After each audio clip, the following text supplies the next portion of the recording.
I'm here with Bharat Shah, Managing Director of Sigma Pharmaceuticals. Thank you, Bharat, for joining us. Are you enjoying the conference so far? Very much so. It's my first time in the Dominican, and it's wonderful. Almost it reminds me back to my Africa days in Mombasa. That's good.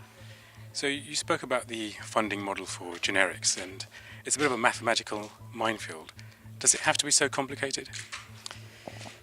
Well, when it was being negotiated, and there were several models that were banded around, but this model was chosen with such a complicated mathematical formula because it allows a reimbursement price to be calculated from prices that existed before 2005, the previous quarters, the average factory price, and the margin that has been excessive and to be taken away. So all these things put together in a mathematical formula was probably the best solution for DOH. Do you think it's a fair model? It's a fair model if I was the DOH, but if I was the contractor, I think it's not a transparent model because I think there is a lot of anomalies in category M currently, and I think the contractors are losing money at the end of the day. So what changes would you like to see implemented in a nutshell? I certainly would like more money to be put into category M, B, transparency of category M, C, more importantly, I would like a minimum price of a pack of generic. I think to have a pack of generic below £1 is not right.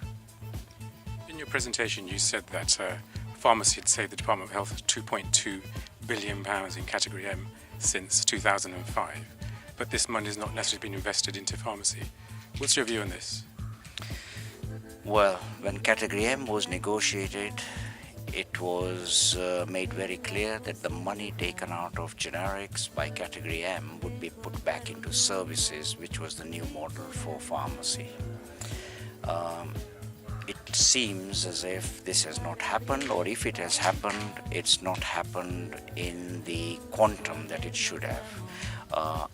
I certainly think it's not good for pharmacy, and this is one reason pharmacy is struggling now, because there isn't adequate money put back for services that we are being asked to offer. So what should community pharmacists do to get their voice heard in this regard?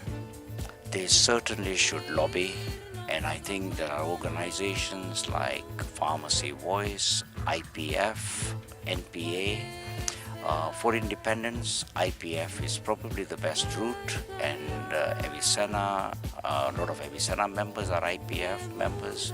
I think these are the organizations which get represented and talk to PSNC, DOH, GPNC, etc. And a voice should be made through these organizations about the problems in generic reimbursement. So very briefly, on the Sigma conference last week, the subject of stock shortages came up, and particularly in generics. What's causing the problems, and how serious is it? I think the part of the problem is less manufacturers are making generics because they've gone too low in prices. And I think being a commodity, the price is dependent totally on supply and demand. As the prices go up, more players come in, prices go down. Certainly that's happening, but I think there's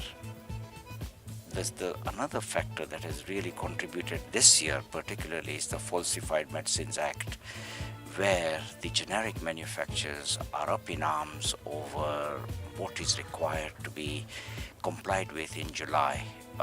And none of the countries where most of the raw materials come from, China and India, have not yet done an arrangement with MHRA on what to do on APIs.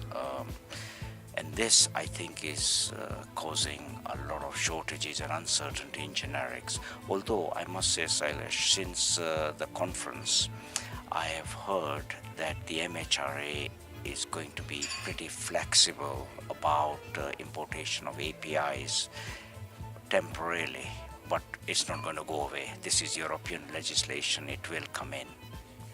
Thank you very much.